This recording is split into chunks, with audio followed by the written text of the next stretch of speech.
ओम शांति।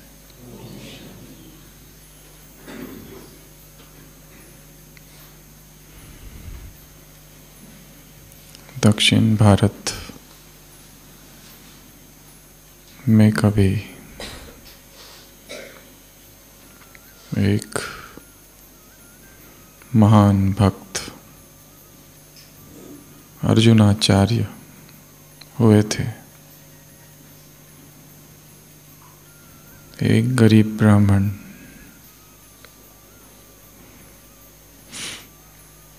दिन रात भगवद गीता का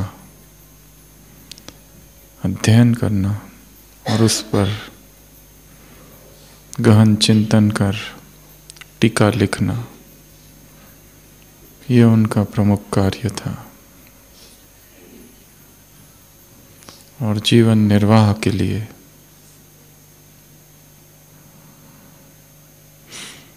वो दिन में सुबह भिक्षा के लिए जाते और केवल 3 घरों से जो भी मिल जाए उसी में वो और उसकी पत्नी उन दोनों का निर्वाह होते रहता था। और एक बार जब वो भगवद गीता पढ़ रहे थे,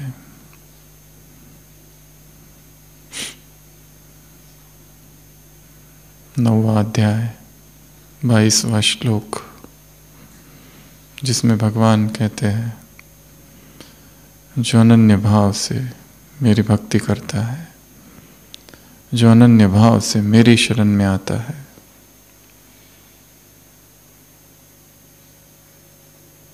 तेषां नित्य, ऐसा जो भक्त है,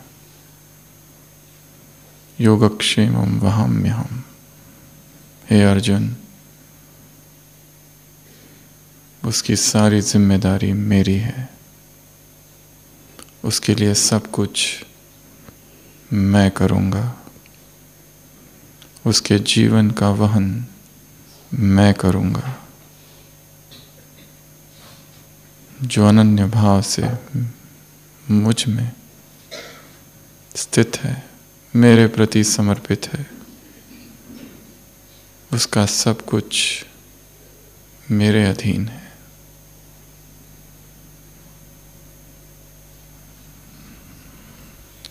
ये पढ़ते पढ़ते वो इतने खो जाते हैं कि उन्हें पता ही नहीं चलता है समय कब बीत गया और दोपहर हो जाती है। और दोपहर को जब वो भिक्षा के लिए निकलते हैं, गांव की स्त्रियां आराम कर रही है, घरों का भोजन समाप्त हो गया है और अतिरिक्त कुछ न बचा और उनको कुछ नहीं मिलता। वो घर आते हैं और ये जो लाइन पढ़ रहे थे,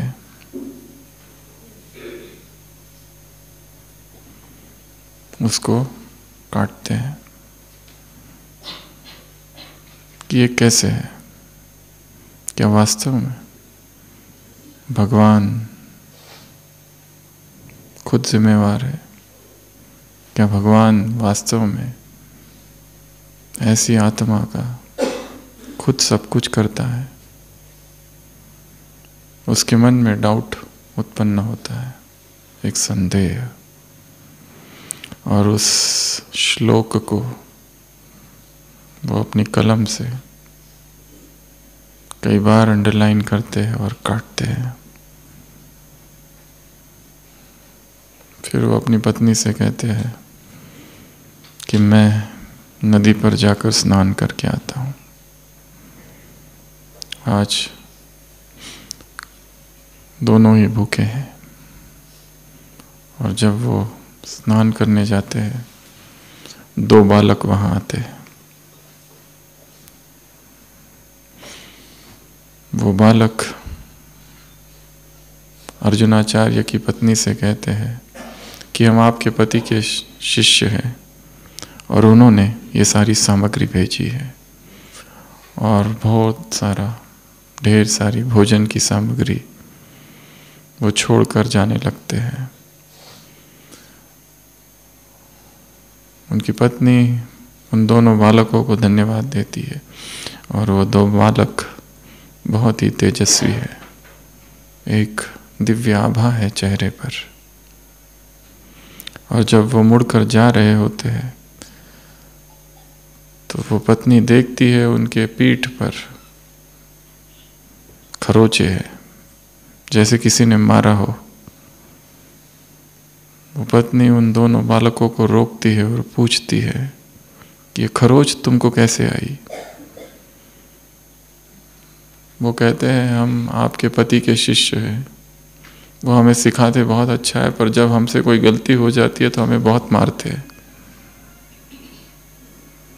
उसे यकीन नहीं होता है कि मेरे पति और मारते हैं। वो उनको घर बुलाती है और चंदन का लेप लगाती है और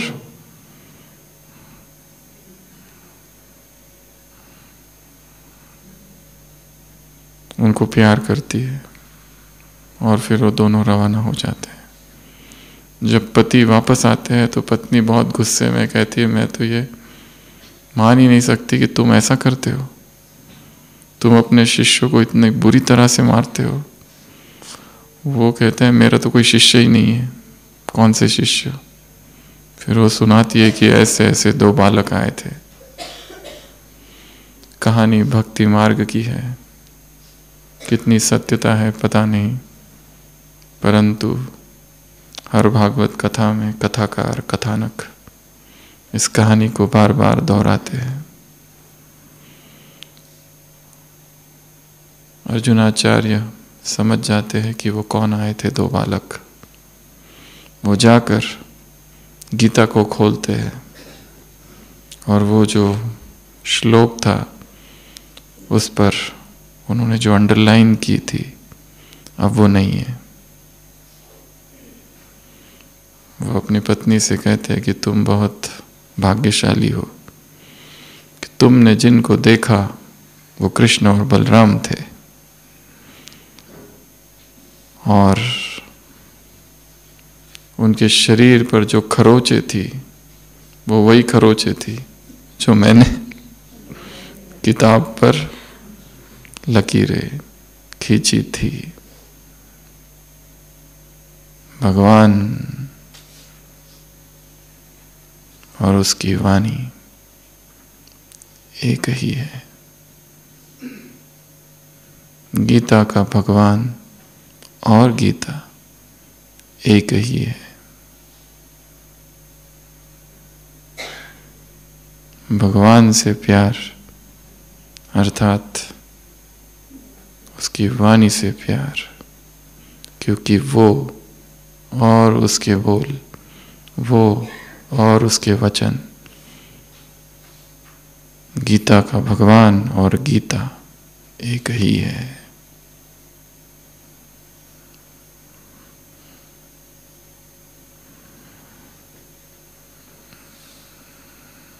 भगवान और उसने जो कुछ कहा है, मुरलीधर और मुरली एक ही है।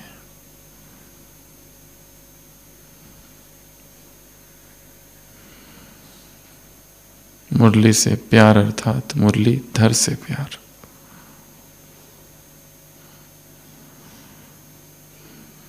भगवान को जानने का मार्ग है उसकी वाणी, उसके वचन, उसके शब्द, उसके बोल, उसके महावाक्य।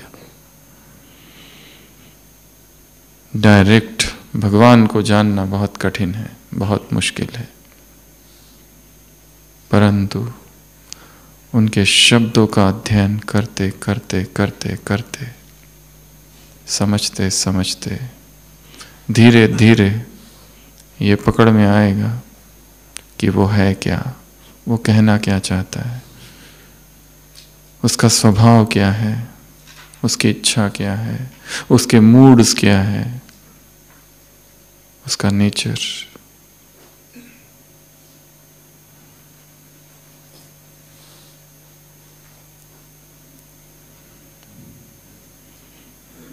उसको जानते जानते ही हम स्वयं को जान जाएंगे, और स्वयं को जानते जानते हम उसको जान जाएंगे। इसलिए ये पुरुषार्थ, ये अध्ययन, ये स्टडी निरंतर चालू रहे। अलग अलग विधि से, अलग अलग टेक्निक से, अलग अलग चिंतन से, अलग अलग चिंतन की विधि से उसको समझने का पुरुषार्थ करते रहना है। वो है क्या, उसने क्या बोला है, कब बोला, किसको बोला, क्यों बोला, कैसे बोला, किस लिए बोला, उद्देश्य क्या है, इंटेंशन क्या है, मंशा क्या है, फिर परिणाम क्या हुआ। मुरली पुरानी है, 2003 की, लंबा कालखंड बीच में है। वर्तमान समय उसकी प्रासंगिकता क्या है, मैं क्या इस मुरली से लूं और अपने जीवन में लागू करूं। मुरली की ऐसी कौन सी बातें हैं जो मेरे काम की है। कहीं ऐसा तो नहीं कि उसमें जो बातें हैं केवल असंभव सी है, इम्प्रैक्टिकल है, बिल्कुल भी फिजिबल नहीं है।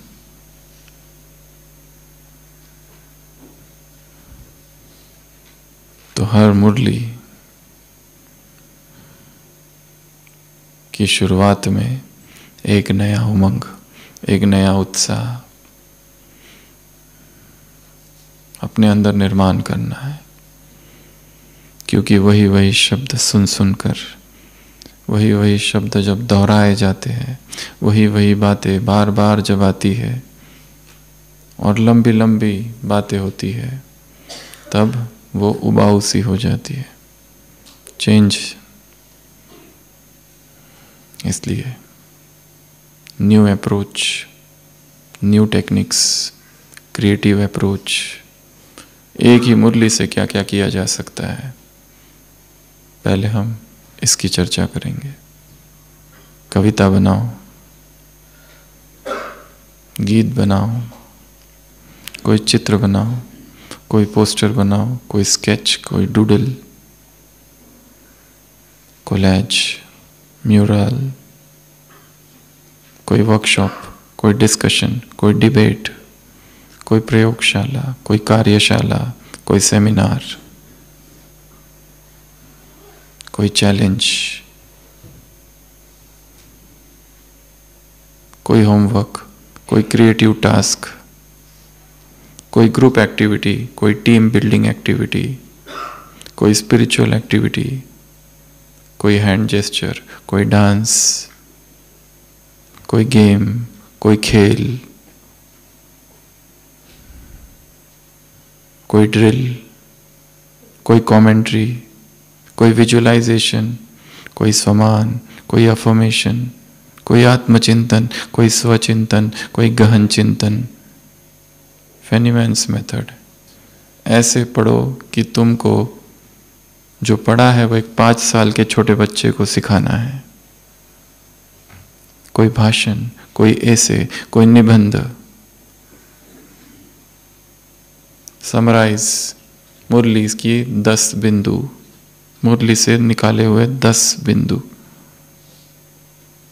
कोई भाषण,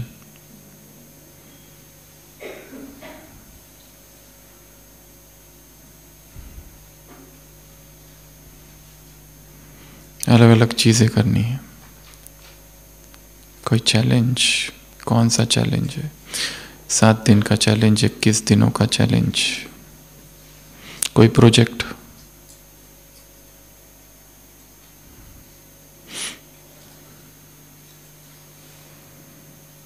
एक ही मुरली से इतनी चीजें निकालनी है, अलग अलग समय पर अलग अलग। छोटा सा पैराग्राफ, उसमें से ये सोचना है इसमें से क्या क्या किया जा सकता है। एक ये अप्रोच। दूसरी, सामाजिक सुधार के लिए इसमें से क्या प्रासंगिक है, ब्रह्मचर्य के लिए इसमें से क्या उठाया जा सकता है, योग के लिए इसमें से क्या उठाया जा सकता है, चिंतन के लिए, ज्ञान की वृद्धि के लिए, ज्ञान के विस्तार के लिए इसमें से क्या उठाया जा सकता है। Political, financial, social, physical, mental, emotional, क्या। और एक ये जो मुरली हम पढ़ने वाले हैं उसका टॉपिक देख लिया है। इससे पहले कि हम इस मुरली को पढ़े, इस टॉपिक के विषय में हमें क्या क्या पता है, इससे पहले कि हम शिवरात्रि के बारे में और पढ़े, अभी तक हमें शिवरात्रि के बारे में क्या क्या पता है। क्योंकि होली, शिवरात्रि, न्यू ईयर, राखी, इन पर जो जो मुरलियाँ चलती है वो कोई पहली बार नहीं चल रही है, उसके पहले भी हम कई बार सुन चुके हैं। हर बार शिवरात्रि आएगी तो 4 बातें उसमें अवश्य होगी। पहली पवित्रता, दूसरा जागरण, तीसरा फास्टिंग उपवास, और चौथा बलि। कंपलसरी ये 4 बातें तो है ही, और इसके अतिरिक्त तो फिर कुछ एडिशन कम ज़्यादा होती रहेगी। तो अप्रोच, मेथडोलॉजी, ये इंपॉर्टेंट है। जैसे एक स्टूडेंट स्टडी करता है एग्जाम के लिए, एक है exam oriented study, MCQ oriented study, theory oriented study, जिसमें प्रश्नों के उत्तर लिखने हैं, जिसमें उत्तर मार्क करने हैं केवल, वो एक अलग पैटर्न है। एक है मुरली का स्टडी, मुरली की स्टडी समझने के लिए, एक है एग्जाम देने के लिए, एक है एग्जाम पेपर तैयार करने के लिए, दूसरों के लिए हम पेपर तैयार कर रहे हैं, वो भी एक अप्रोच है। तो एक ही मुरली के साथ कितनी सारी बातें हो गई, 30-40, ये सारा कभी कुछ तो कभी कुछ तो कभी कुछ तो कभी कुछ अप्लाई करते रहना है। निमोनिक्स याद रखने के लिए, कुछ टेक्निक्स, कुछ टूल्स, नोट्स, अलग अलग तरीके से नोट्स लिखने के भी अलग अलग टेक्निक्स है। एक तो वो है जो लिखना चालू करो पूरा के पूरा लिख दो, वो नहीं। क्रिएटिविटी, नोट्स में क्रिएटिविटी, नोट्स टेकिंग की टेक्निक से अलग अलग, कैसे समराइज किया जाए, कम समय में पढ़ के हो जाए, 10 मिनट। स्पीड रीडिंग, फास्ट कैसे रीड करें। एक है धीरे धीरे पढ़ते रहना और नींद आती है। जितना धीरे पढ़ो उतना नींद, इसलिए फास्ट रीडिंग, स्पीड रीडिंग, तुरंत। एक है ऐसे ऐसे पढ़ना, एक है ऐसे पढ़ना, ठक ठक ठक ठक ठक ठक, 2 उंगलियां। उल्टा पढ़ना, reverse reading, sound proof reading, बहुत सारी टेक्निक्स है जो स्टूडेंट्स को सिखाई जाती है। और जितना फास्ट हम पढ़ते हैं, हमारे मन में एक मेंटल ब्लॉक है, अगर मैं फास्ट पढ़ूंगा तो मुझे समझ में नहीं आएगा, इसको हटाना है। स्पीड, फास्ट, कीवर्ड्स मार्क करना फटाफट पढ़ के, और कीवर्ड्स को समराइज करना, एक बार पढ़ा दूसरी बार, चाहे 8 पेजेस की मुरली क्यों ना हो। टाइम सेट करो, 10 मिनट्स, डन। फिर याद करो, एक्टिव रिकॉल कितना याद है। राजयोग में ढेर सारी चीजें, अगर राजयोग को बीच में रखो, अगर एरो निकाले जाए तो कितनी सारी चीजें होगी। राजयोग, एक तो ड्रिल्स, दूसरा मुरली स्टडी, तीसरा अमृत वेला, चौथा ब्रह्मचर्य, कर्मयोग, मेमोरी टेक्निक्स। जब तक मेमोरी टेक्निक्स हमारे पास नहीं है, हम मुरली को नहीं अंडरस्टैंड कर सकते। नहीं तो वही परंपरागत जो बचपन से जिस तरह से पढ़ते आ रहे उसी तरह से पढ़ते रहेंगे, नींद आती रहती है, बोर होते रहता है। परंतु एक जबरदस्ती है, पढ़ना है या सुनना है, सुनने की भी टेक्निक्स है, तो इसको एक्सप्लोर करना है। किस तरह से सुनी जाए, किस तरह से पढ़ी जाए, किस तरह से नोट्स निकाले जाए, क्या किया जाए उसके साथ, ताकि वो एंटरटेनमेंट हो जाए, फन हो जाए। और कई बार पहले भी सुनाया, हमारा ब्रेन केवल 3-4 ही चीजें याद रखता है। पहला, चित्र, ये टेक्स्ट है बिल्कुल याद नहीं रखता, उसे पसंद ही नहीं है टेक्स्ट। वो भी एक मोनोलॉग है जो ऊपर से चालू होता है नीचे तक, ना उसमें कोई चित्र है, ना कोई कलर्स है, ना कोई पेंटिंग है, कुछ भी नहीं, ना शेर है, ना भालू है, ना हाथी है, जो बच्चों की किताबों में होता है। इसमें कुछ भी नहीं है, टेक्स्ट है वो, यू कांट रिमेंबर। टेक्स्ट को पिक्चर्स में कन्वर्ट करना पड़ेगा। पहला, हमारा ब्रेन केवल पिक्चर्स की भाषा समझता है। दूसरा, हमारा ब्रेन कहानी की भाषा समझता है, उसमें कोई भी कहानी नहीं है, वो कहानी बनानी पड़ेगी, वो हमारा ब्रेन समझता है। तीसरा, फन, एंटरटेनमेंट, वो एंटरटेनमेंट हो तो ही समझता है, एक्साइटमेंट हो तो ही समझता है, कुछ हटके हो तो समझ में आता है, नहीं तो चीजें याद नहीं रहती। चौथा, याद वही रहता है जो अनुभव है, डीप एक्सपीरियंस हो गया था। और वो अनुभव हो सकता है केवल 1 सेकंड का, पर वो 1 सेकंड बहुत मूल्यवान है।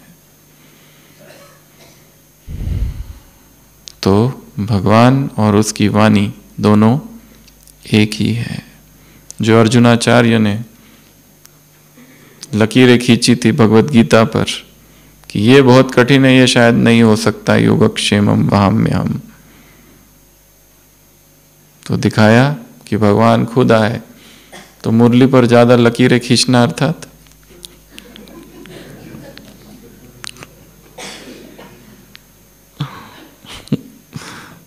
और जैसे उसकी पत्नी ने लकीरें मलहम लगा दिया, लकीरें गुप्त हो गई, विलुप्त हो गई। तो मुरली का अपमान भगवान का अपमान, मुरली से प्यार भगवान से प्यार। तो आज की या कल संडे जो अव्यक्त वाणी चली थी उसको हम देखेंगे। तो क्या कहा मुरली में? क्या कहा? धुन। कौन सी धुन? बनना ही है, करना ही है, धुन। एकदम बीच में, थोड़ा ऊपर आओ। बेफिक्र बादशाह।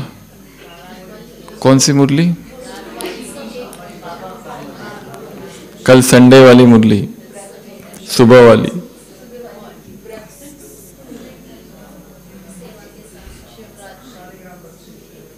शालिग्राम क्या होता है वो बताओ। शालिग्राम क्या है पहले वो बताओ।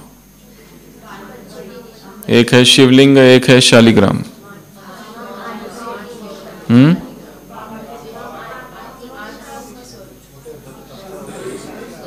शालिग्राम क्या होता है भक्ति मार्ग में वो बताओ। किसका प्रतीक है? किस देवता का प्रतीक है? शिव का। फिर शिवलिंग किसका है? शालिग्राम विष्णु का प्रतीक है।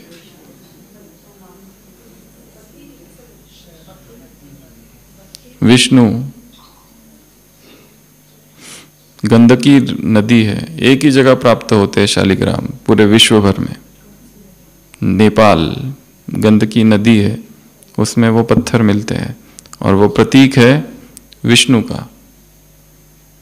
वैष्णव भक्त विष्णु को शालिग्राम के रूप में पूजते हैं, कृष्ण को शालिग्राम के रूप में पूजते हैं। तो शिव का प्रतीक है शिवलिंग और विष्णु का प्रतीक है शालिग्राम। तो शिव किस से मिलने आया है? शालिग्रामों से मिलने आया है। अवतरण, अद्भुत अवतरण है ये। तो मुरली की शुरुआत वहाँ से है। और ये कई बार शब्द आता है मुरली में, शालिग्राम, तुम शालिग्राम हो। और फिर वो शिवरात्रि की 4 बातें, बी बी बी बी। पहला बी ब्रह्मचर्य या पवित्रता। तो जब भी शिवरात्रि पर मुरली चलेगी तो ये 4 बातें कंपलसरी है। पहला व्रत और कंपैरिजन, भक्त क्या करते हैं, तुम क्या करते हो। तो पहला प्यूरिटी, दूसरा भोजन, सेकंड बी भोजन, थर्ड बी, ये है नहीं, हमने बनाया है बे बेरात जागरण, अर्थात रात भर जागरण के लिए एक शब्द है हिंदी में बेरात, ब। तो जागरण, तीसरा ब, और चौथा बलि। तो जब भी शिवरात्रि की मुरली होती है तो ये 4 बी हमेशा रहेंगे। सबसे पहला ब्रह्मचर्य, केवल ब्रह्मचर्य नहीं, संपूर्ण पवित्रता। और पवित्रता में सब कुछ आता है, सारे विकार आते हैं। केवल काम पर जीत पाना ही नहीं। और प्यूरिटी क्या है, 4 शब्द प्रयोग किए बाबा ने इस प्यूरिटी के लिए। श्रृंगार है, दूसरा प्रॉपर्टी, रॉयल्टी, पर्सनैलिटी, ये 4 चीजें। डिवाइन हेल्प, ईश्वरीय मदद, परमात्मा मदद तभी प्राप्त हो सकती है जब प्यूरिटी है। जहां प्यूरिटी नष्ट हो जाती है वहां मदद आना बंद हो जाती है। अब ये प्रश्न का उत्तर मिल ही गया होगा कि मदद क्यों नहीं आ रही है। Divine help stops, divine help आना बंद हो जाती है जैसे ही प्यूरिटी का खंडन हुआ किसी भी तरीके से, मदद आना बंद। या फिर मदद नहीं आ रही है, कारण प्यूरिटी का खंडन हुआ है। संकल्प में, बोल में, कर्म में, स्वप्न में, कहीं तो हुआ है।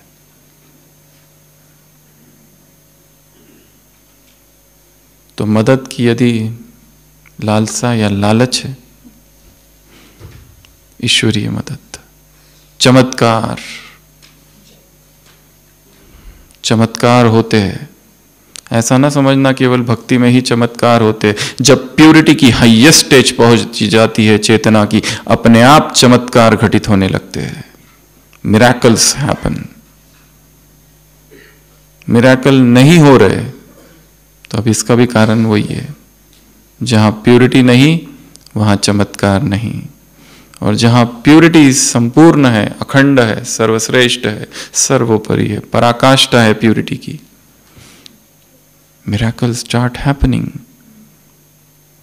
वो शरीर की बीमारी या कोई संबंध या कुछ याद रखना या कोई सेवा, कहीं पर भी स्वतः क्या होंगे, चमत्कार।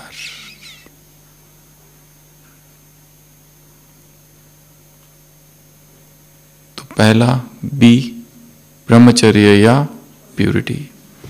पर इसमें बाबा ने फिर 2 और इंक्लूड करे, क्रोध और मोह। क्रोध भी भूत, महारूप, महाभूत करना था, मैंने नहीं किया, उसने करवाया। एक जहरीला सांप, कोबरा, एक कारपेंटर अपनी दुकान बंद करते हुए जा रहा है और वो कोबरा उसमें घुस जाता है दुकान में। दुकान बंद, कारपेंटर चला गया। वो कोबरा अपना भोजन ढूंढ रहा है, इधर से उधर, उधर से उधर, और अचानक वहां एक धारदार कुल्हाड़ी है। उस कुल्हाड़ी से उसे थोड़ी चोट लगती है और उस कोबरा को, उस जहरीले सांप को गुस्सा आता है कि किसी ने मुझे डंक मारा, और वो कोबरा उस धारदार कुल्हाड़ी को मारता है, पर वो तो मेटल है, उसको क्या होगा। पर क्रोध और बदला इतना ज्यादा मारते जाता है, मारते जाता है, और आखिरकार उस कुल्हाड़ी को लपेट लेता है पूरा। सुबह सुबह जब वो बढ़ई अपने दुकान को खोलता है तो लहूलुहान जहरीला सांप। वो सांप किसकी गलती से मरा? वहां कोई था ही नहीं। उसका स्वयं का क्रोध और उसका स्वयं का अहंकार, उसके स्वयं के बदले की भावना ने ही उसे मार दिया। क्रोध उस दूसरे को कुछ करता है कि नहीं करता, यह दूर की बात है, पर सबसे पहले वो हमें करता है, हमें जलाता है, बेचैन करता है।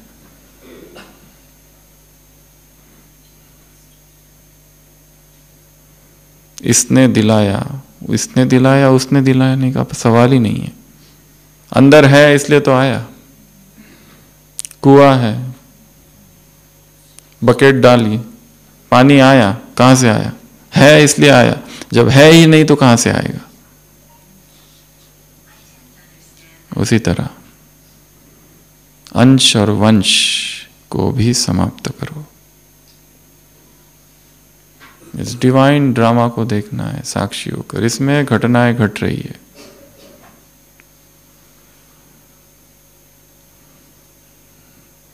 हम अपनी अल्प बुद्धि से बहुत सारी चीजें नहीं समझ पाते, इसलिए क्रोध आता है, प्रश्न उठते हैं, कंफ्यूजन होता है, ऐसा क्यों, वैसा क्यों।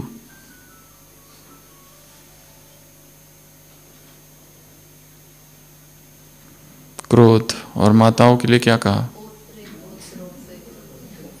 मोह। बड़े बड़े से नहीं है, छोटो छोटो से।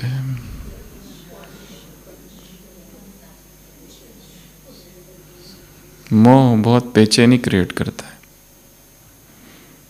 क्योंकि जिससे मोह है, अगर उसको कुछ हो जाता है तो उसको नहीं होता है, हमको होता है। वो बीमार है तो वो नहीं बीमार पड़ता है, हम बीमार पड़ते हैं। उसे किसी ने कुछ कह दिया तो उसको नहीं, हमें कुछ कह दिया, ऐसा अनुभव होता है। निरंतर बेचैनी की अवस्था है।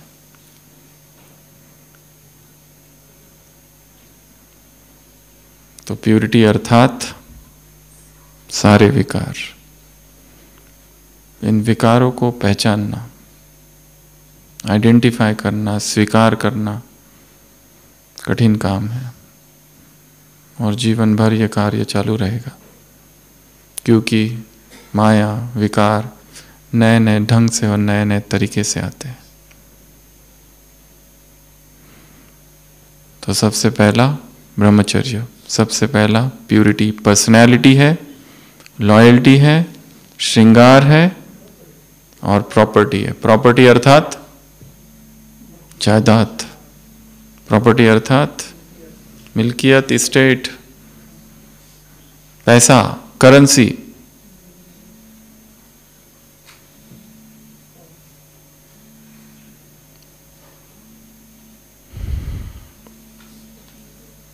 वेस्ट नहीं करना है। पिटफॉल्स, कौन से वो छेद है जहां से प्यूरिटी नष्ट होती है? मीडिया, क्या? Newspaper, pictures, posters, videos,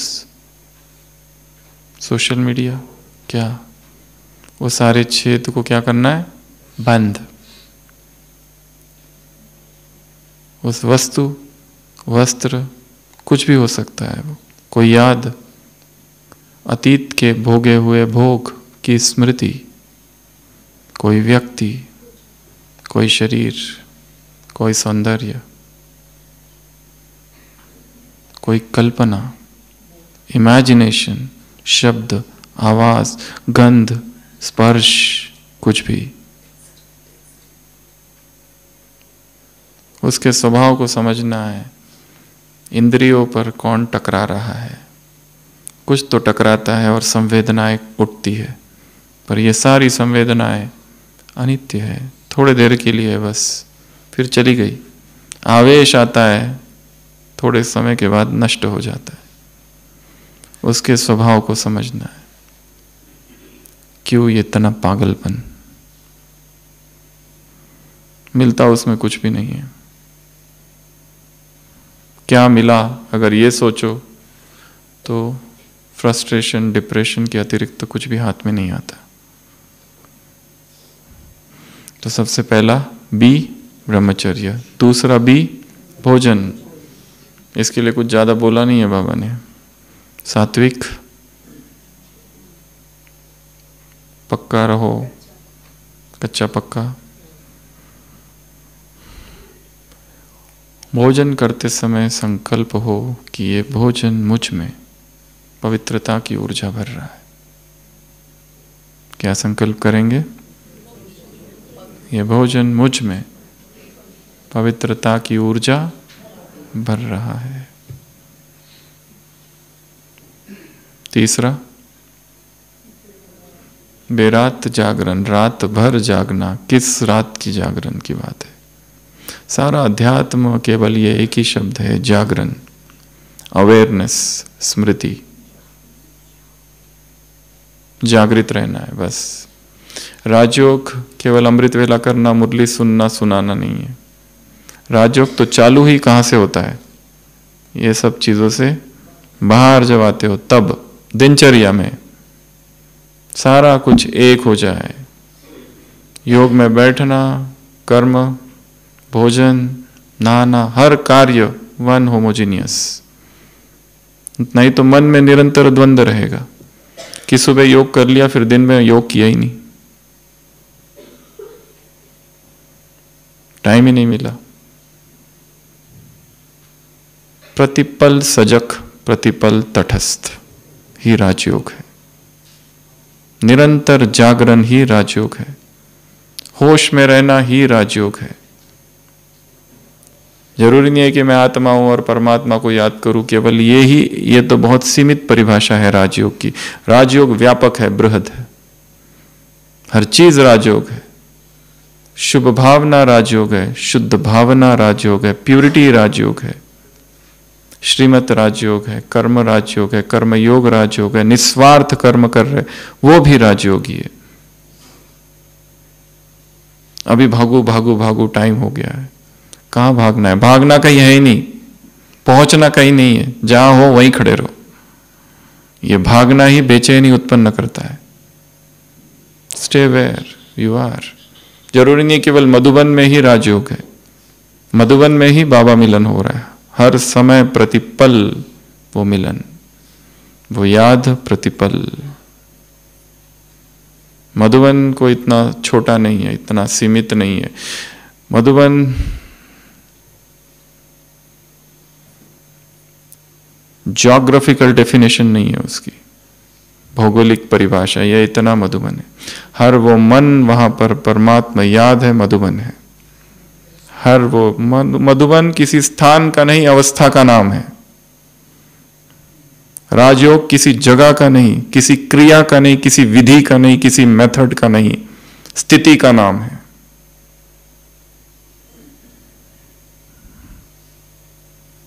everything is Rajyoga, everything is purity, everything can be Madhuban. सब कुछ मधुबन हो सकता है। जहां हम रहते हैं, चाहे भीड़ भाड़ में है, ट्रैफिक चल रही है, विकारी एरिया है, पर मन में मधुबन है तो मधुबन में हो। तो ये पुरुषार्थ भी है और लक्ष्य भी है, दोनों।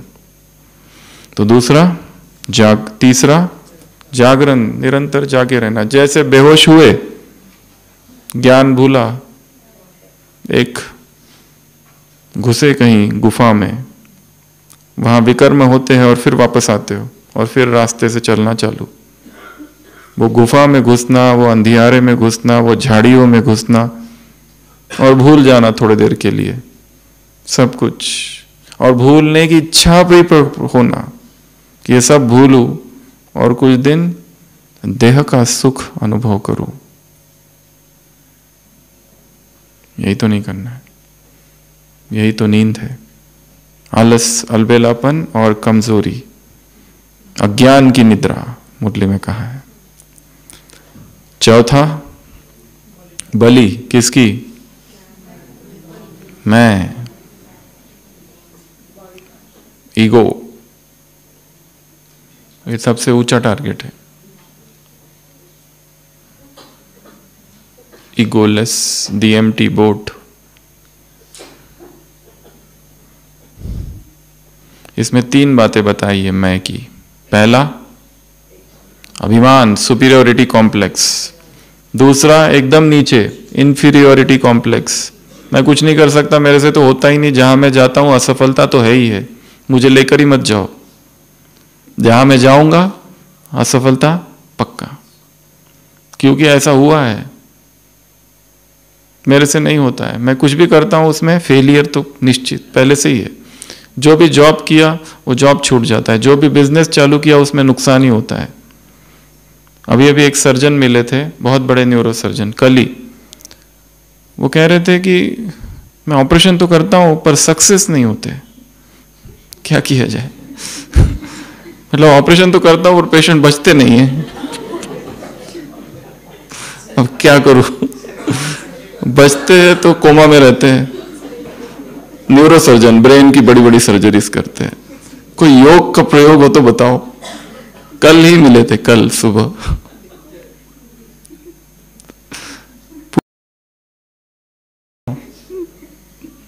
बाबा को भी याद करता हूं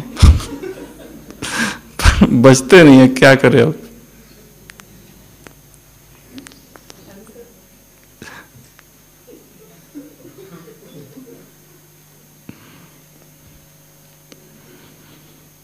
एक तो सुपीरियोरिटी कॉम्प्लेक्स, अहंकार। एक, मेरे से नहीं होता, क्योंकि 2-3 अनुभव हो गए तो ये फिक्स हो गया माइंड में, मेरे से नहीं होता है, मैं कर ही नहीं पाता। कोई क्रिएटिविटी का विचार। और बीच का और एक है समान, समान का मैं, वो भी मैं ही है। अभिमान का मैं ही कर सकता हूं, मैं ही राइट हूं, मैंने जो किया, मैंने जो सोचा, मैंने जो कहा, मैंने जो समझाया वही राइट है, मेरी जो आइडियाज है बेस्ट है, तुमको करना है तो करो, नहीं तो हम जा रहे, जाओ देख लो, जो प्रोग्राम करना है सेंटर पर करो। हम कहते हैं इस ग्राउंड में प्रोग्राम होना चाहिए, और तुम लोग कहते हो सेंटर के अंदर करो। इतना छोटा सेंटर कैसे होगा? पर सब लोग मिलके सोचते हैं नहीं, सेंटर में ही प्रोग्राम होगा, जाओ, जा करना है तो करो, मैं जा रहा हूं, प्रोग्राम होने के बाद मिलेंगे। मेरी आइडियाज नहीं ली, आई विल नॉट पार्टिसिपेट। मैं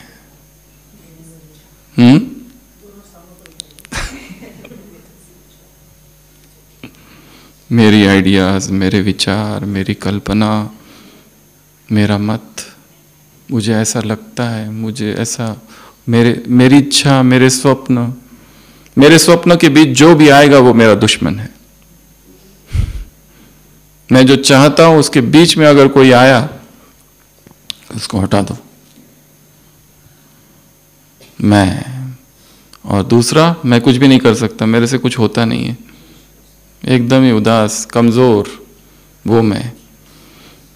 तो 2 मैं, एक तो इधर जाता है और एक इधर जाता है। पेंडुलम कहां रुक जाए? बीच में। ये मार्ग भगवान ने समझाया है, सिखाया है। भक्त एकदम उस ओर चले गए, हमें कुछ भी नहीं है। दासानुदास, तुम्हारे जो दास होंगे ना उसके हम दास है। और कोई उस तरफ चले गए, मैं ही सब कुछ, मुझे ही सब कुछ पता है, हमारा धर्म, हमारी मान्यता है, हम ऐसा सोचते हैं। और ये कैटेगरीज यहां पर भी है, इसी ज्ञान को लेकर भी, कि हमारा ज्ञान सर्वश्रेष्ठ है। कौन हो तुम? कोर्स कराते समय, अच्छा ये हो। कितनी खुशी होती है अगर वो कहे डॉक्टर, इंजीनियर है, तो अब तुमको समझाता हूं, तुम आत्मा हो। अच्छा बताओ भगवान कौन है? हाँ, मैं कृष्ण भगवान। अब पूरा इसको पिला देंगे कौन भगवान है। मूर्ख, कितने बजे उठते हो? कोई कहेगा 6 बजे। अभी कल का चैप्टर पूरा अमृत वेला पर।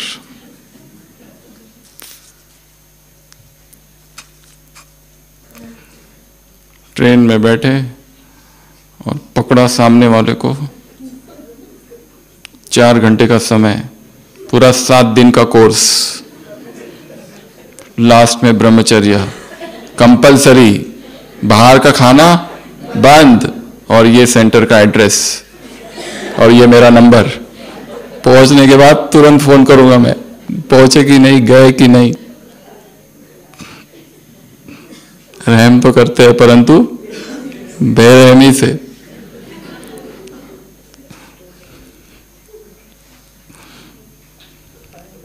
हाँ, टाइम बाबा ने कहा प्रजा बनानी है।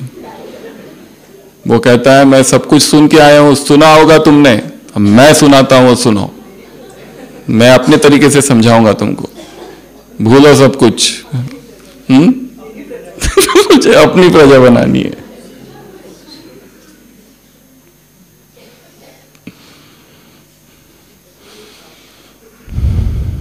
बलि किसकी देनी है? इस मैं की, सरेंडर, पूर्ण सरेंडर, संपूर्ण समर्पण। सारा अध्यात्म ये सर्वोच्च अवस्था है। यदि सेवा हमारे मैं को पुष्ट कर रही है तो वो सेवा में धोखा है। यदि योग हमारे मैं को ही बलवान बना रहा है तो उसमें धोखा है। यदि ज्ञान हमें अहंकार से भर रहा है, मेरा चिंतन, मैं ऐसा करता हूं, ज्ञान सहजता है, फ्लो है, बहना है, बहुत ज़्यादा प्लानिंग की आवश्यकता नहीं है। कई बार प्लानिंग अधिक करो तो डिस्टर्बेंस होता है। Flow, move. सिकंदर ने सुना एक व्यक्ति के बारे में, जब वो भारत में आया, कि ऐसा एक व्यक्ति है जिसने भगवान को पाया है। वो उस व्यक्ति के पास पहुंचा और उससे कहने लगा कि मुझे बताओ, तुमने भगवान को पाया है, मैंने सुना है, भगवान क्या है? वो योगी ठहर गया थोड़ा। उसने कहा मुझे टाइम चाहिए, 24 घंटे, मैं सोचता हूं फिर बताता हूं मैंने क्या पाया। सिकंदर फिर लौट कर आया, पूछा बताओ भगवान कौन है? उसने कहा मुझे 7 दिन और चाहिए। सिकंदर ने कहा ठीक है। 7 दिन बाद फिर लौटा, आप बताओ कौन है, क्या तुमने पाया? उसने कहा 7 दिन से काम नहीं हो, मुझे 1 साल चाहिए। सिकंदर पूछता है तुमने पाया भी या नहीं पाया? या ऐसे ही लगा रहे हो? वो सोचता है, वो कहता है योगी, जब से आपने मुझे पूछा और जब से मैंने सोचना चालू किया, मुझे लगा 24 घंटे तो लगेंगे, फिर बाद में मुझे लगा 24 घंटे से नहीं होगा, 7 दिन लगेंगे, क्योंकि जितना गहराई में जा रहा हूं और गहराई बढ़ती जा रही है कि वो है क्या। और जब मैंने और सोचा तो लगा कि 1 साल, पर अभी तो मुझे लगता है 1 साल में भी आई एम नॉट श्योर कि मैं समझ पाऊंगा कि नहीं समझ पाऊंगा, कि जितनी गहराई में जा रहा हूं समझ में आ रहा है ये तो मेरे ही अहंकार का विस्तार है केवल, कि मुझे लग रहा है मैंने पाया है, वास्तव में मैंने पाया कुछ भी नहीं। मैंने कुछ भी नहीं समझा, समझ कर भी न समझा, जानकर भी न जाना, पाकर भी अनपाया सा ही है। कुछ भी नहीं। अभी चालू करता हूं। अच्छा किया आपने प्रश्न पूछा। मुझे कुछ भी नहीं पता, ना मैंने कुछ पाया, ना मुझे कुछ समझा है। मुरली के लिए भी यही भाव हो, कुछ भी नहीं समझा है अब तक, जो समझा है। जगदीश भाई ऐसे करते थे, मुरलियों में आता है बार बार, समझा समझा समझा, कुछ नहीं समझा। नाउ आई बिगिन, अभी मैं चालू करता हूं। नहीं तो हमारे ज्ञान के समझाने में कितना अहंकार और कितनी क्रूरता भरी है, सूक्ष्म। इसलिए तो भक्त दूर भागते, इसलिए कई कई दूर से ही चले जाते।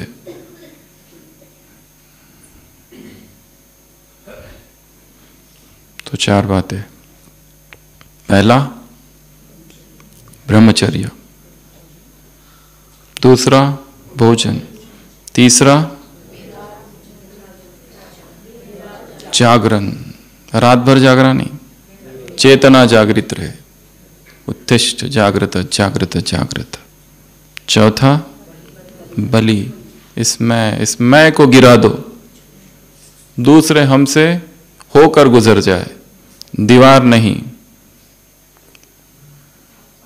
आर पार घुस जाए, उनको लगे ना कि कोई ये है, कोई है, टकराए हम जिससे,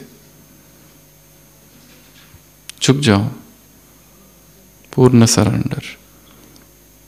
उसके बाद में मुरली में और कौन सी ये 4 मुख्य बातें हैं। फिर है दृढ़ता, करना ही है, धुन लग जाए। फिर है एवर रेडी हो।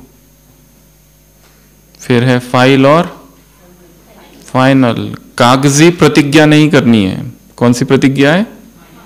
कागजी प्रतिज्ञा, रिटर्न प्रतिज्ञा, केवल फाइनल करो। और लास्ट में है पुकार। किसकी पुकार सुनो? दुखियों की, भक्तों की। संसार रहम, मास्टर रहम के सागर हो तुम। साइंस, ब्रह्मा गेट खोलो, आह्वान कर रहे। कितनी सारी बातें उसमें आई है, विनाश वाले, साइंस, ब्रह्मा, प्रकृति, समय, मास्टर रहम की आवाज सुनो। और वो आवाज तभी सुनाई आएगी जब हम इतने सूक्ष्म रहेंगे। जितनी मन सूक्ष्म होते जाएगा, हम दूसरों के मन की भाषा, दूसरों के विचार, दूसरों की भावनाएं समझ सकेंगे, फील कर सकेंगे, अनुभव कर सकेंगे। क्योंकि there is one universal mind, एक ही मन है और ये छोटे छोटे मन है। जैसे हम उस यूनिवर्सल माइंड से जुड़ते हैं, सारे मन मेरे मन है, सब आत्माएं मेरी आत्मा है, वो भी भाव प्रकट होने लगता है। तो ऐसी ये कल की अव्यक्त वाणी थी। और स्वयं पर भी रहम, वो तो सबसे पहला रहम यही है। जो गर्त में गिरे हो, खुद को उठा के बाहर उठाओ। ऐसे कैसे?